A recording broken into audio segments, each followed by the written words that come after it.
ओम शांति। आज 10 फरवरी 2024 की साकार मधुर महावाक्य है। आज के मधुर महावाक्य में बाबा बोले, मीठे बच्चे, आत्म अभिमानी बनने का अभ्यास करो तो दैवी गुण आते जाएंगे, क्रिमिनल ख्यालात समाप्त हो जाएंगे, अपार खुशी रहेगी। तो आज बाबा क्या कह रहे हैं कि आत्म अभिमानी बनने का अभ्यास करो तो दैवी गुण आते जाएंगे, क्रिमिनल ख्यालात समाप्त हो जाएंगे, अपार खुशी रहेंगी। प्रश्न है, अपनी चलन को सुधारने व अपार खुशी में रहने के लिए कौन सी बात सदा स्मृति में रखनी है? उत्तर है, सदा स्मृति में रहे कि हम दैवी स्वराज्य का स्थापन कर रहे हैं। हम मृत्यु लोक को छोड़ अमर लोक में जा रहे हैं। इससे बहुत खुशी रहेगी, चलन भी सुधरती जाएगी, क्योंकि अमर लोक नई दुनिया में जाने के लिए दैवी गुण जरूर चाहिए।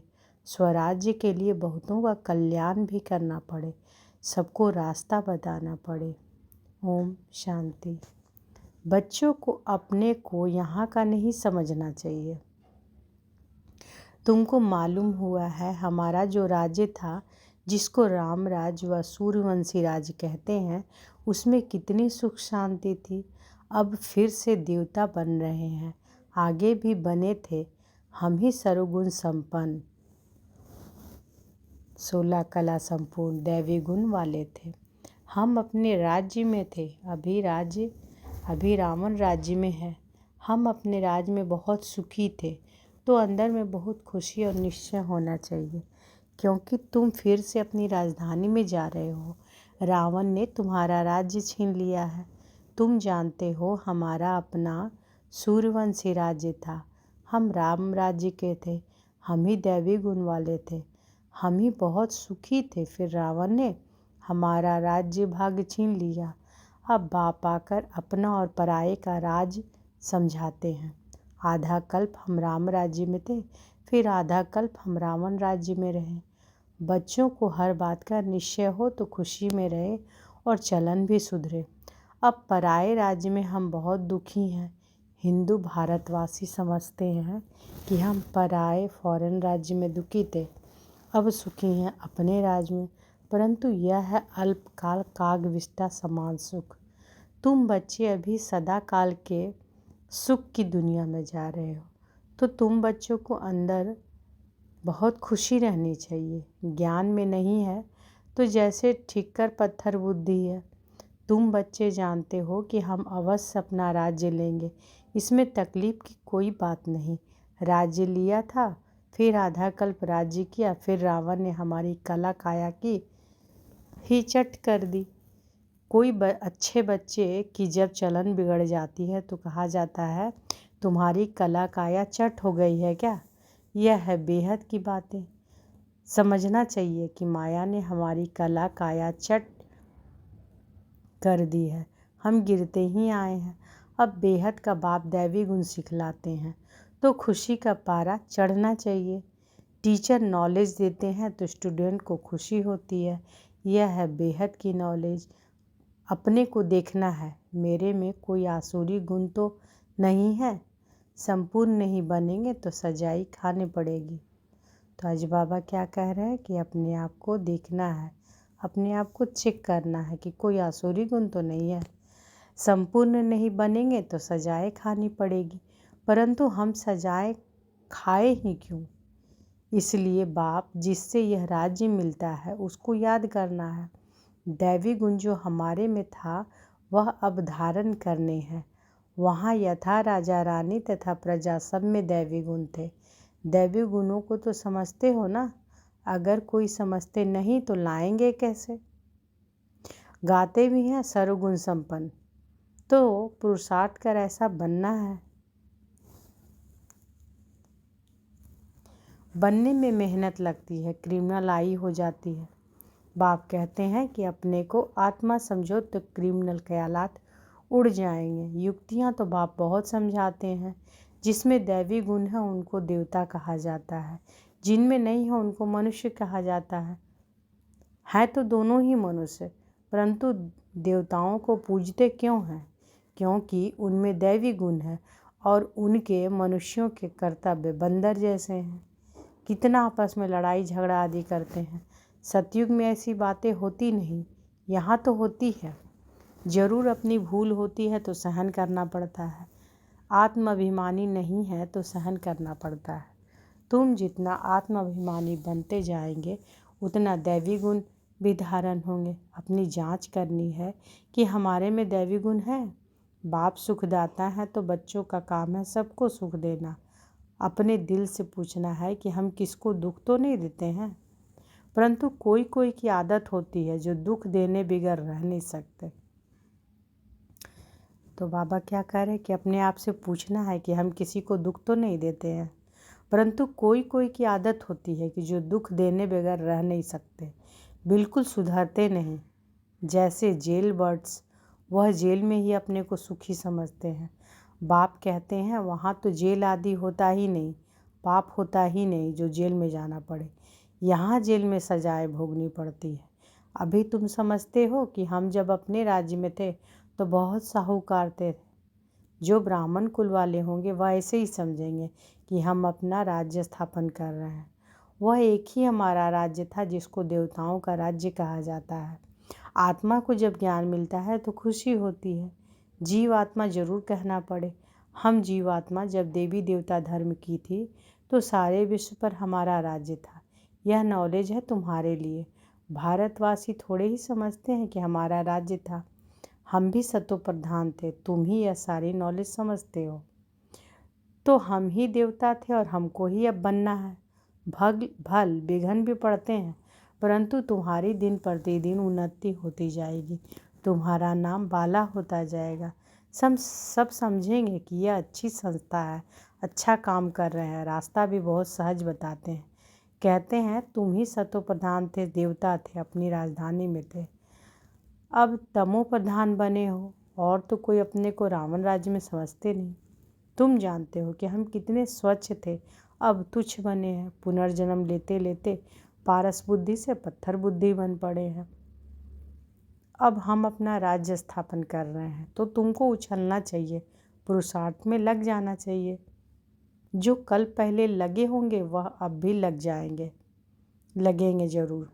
नंबरवार पुरुषार्थ अनुसार हम अपना दैवी राज्य स्थापन कर रहे हैं। यह भी तुम घड़ी घड़ी भूल जाते हो, नहीं तो अंदर बहुत खुशी रहनी चाहिए। एक दो को यही याद दिलाओ कि मन मना भव। बाप को याद करो जिससे ही अब राजाई लेते हैं। यह कोई नई बात नहीं है। कल्प कल्प हमको बाप श्रीमत देते हैं जिससे हम दैवी गुण धारण करते हैं। नहीं तो सजाए खाकर फिर कम पद लेंगे। यह बड़ी भारी लॉटरी है। अब पुरुषार्थ कर उच्च पद पाया तो कल्पांतर पाते ही रहेंगे। अब पुरुषार्थ कर उच्च पद पाया तो कल्पांतर पाते ही रहेंगे। बाप कितना सहज समझाते हैं। प्रदर्शनी में भी यही समझाते रहो कि तुम भारतवासी ही देवताओं की राजधानी के थे, फिर पुनर्जन्म लेते लेते सीढ़ी नीचे उतरते उतरते ऐसे बने हो। कितना सहज समझाते हैं। सुप्रीम बाप, सुप्रीम टीचर, सुप्रीम गुरु है ना। तुम कितने ढेर स्टूडेंट हो, दौड़ी लगाते रहते हो। बाबा भी लिस्ट मंगाते रहते हैं। कितने निर्विकारी पवित्र बने हैं। बच्चों को समझाया गया है कि भ्रिकुटी के बीच में आत्मा चमकती है। बाप कहते हैं कि मैं भी यहाँ आकर बैठता हूँ, अपना पाठ बजाता हूँ। मेरा पाठ ही है पतितों को पावन बनाना। ज्ञान सागर हूँ। बच्चे पैदा होते हैं, कोई तो बहुत अच्छे होते हैं, कोई खराब भी निकल पड़ते हैं, फिर आश्चर्यवत सुनंती कथनती भागंती हो जाते हैं। अरे माया, तुम कितनी प्रबल हो।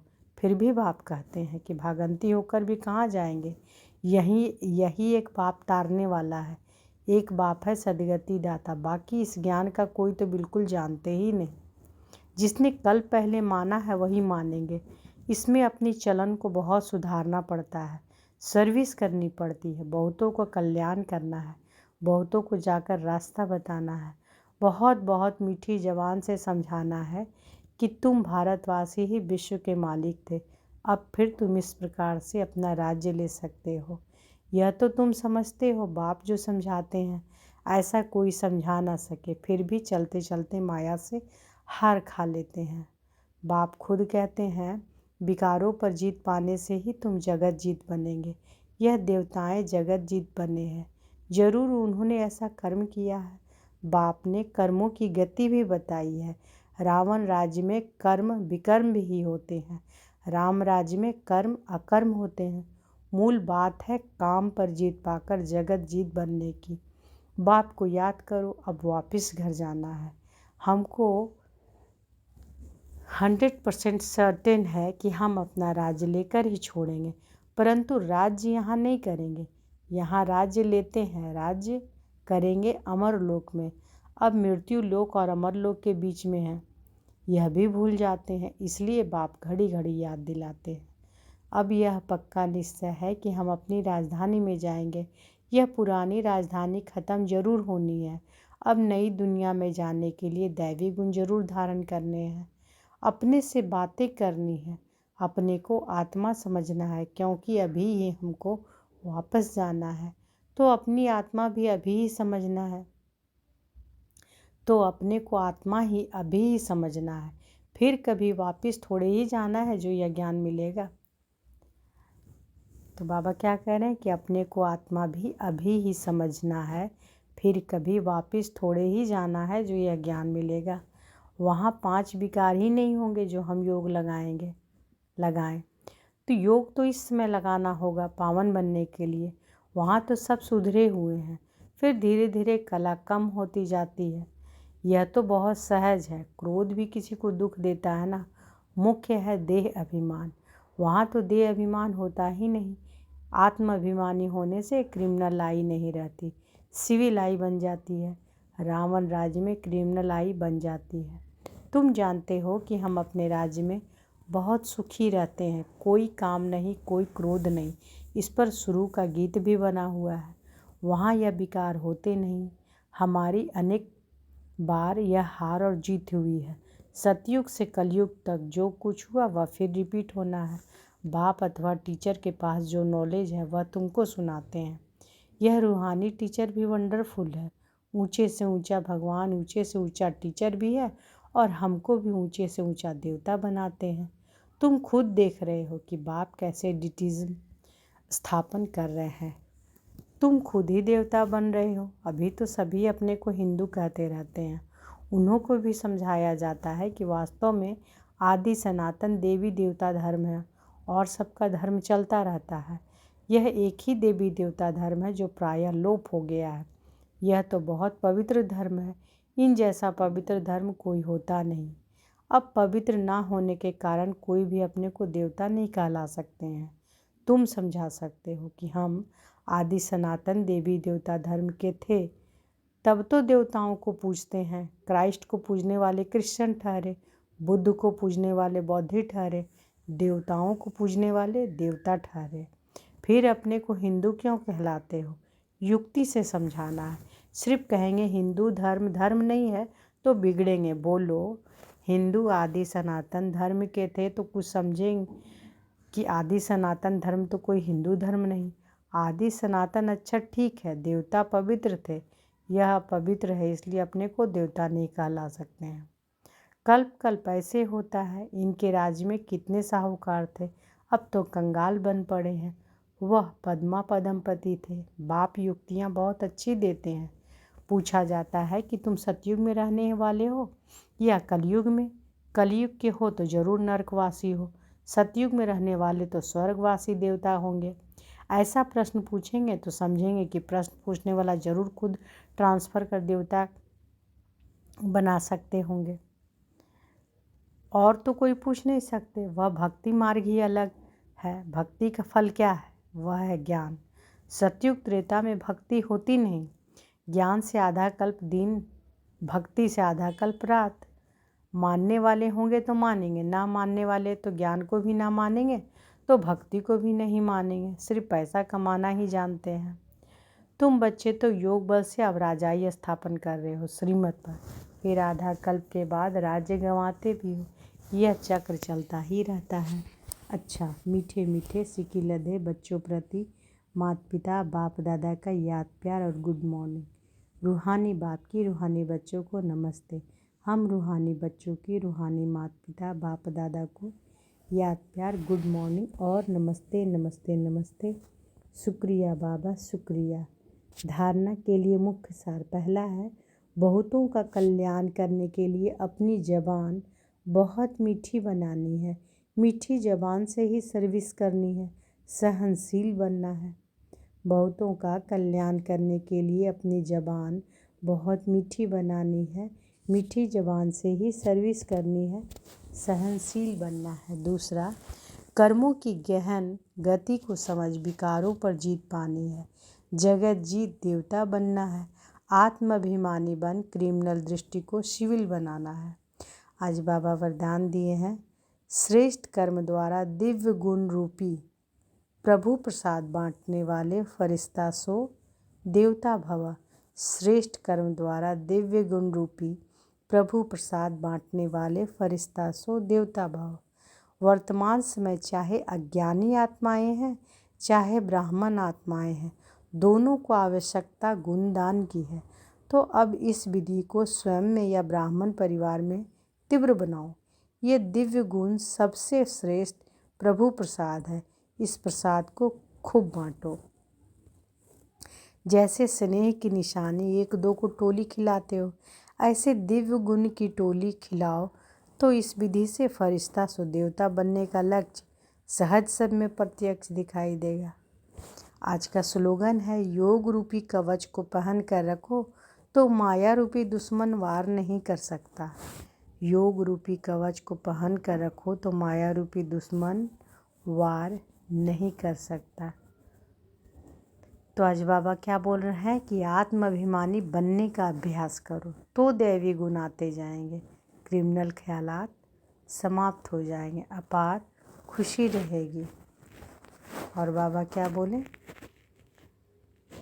कि बहुतों का कल्याण करने के लिए अपनी ज़बान को मीठी बनानी है, मीठी ज़बान से ही सर्विस करनी है, सहनशील बनना है और कर्मों की गहन गति को समझ विकारों पर जीत पानी है, जगत जीत देवता बनना है, आत्माभिमानी बन क्रिमिनल दृष्टि को सिविल बनाना है। अच्छा, शुक्रिया बाबा शुक्रिया। ओम शांति।